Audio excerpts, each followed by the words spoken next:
Hi guys, so in this video, I'll be showing you on how to log someone out in your Instagram account. So to do this, first open your Instagram application on your device. Then from there, tap on your profile picture at the bottom right corner of your screen.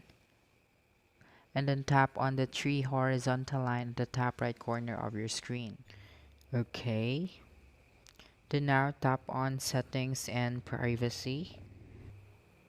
Then after that, now you just have to scroll down and click on security. Okay, and then tap on login activity. Okay, that one. Then here you can see the places that you log in.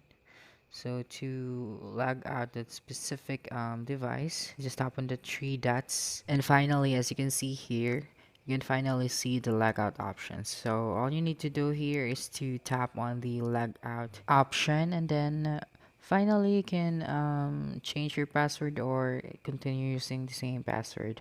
So that's it. That's how you can log someone out in your Instagram account. So don't forget to subscribe to our YouTube channel for more video tutorials in the future. Bye bye.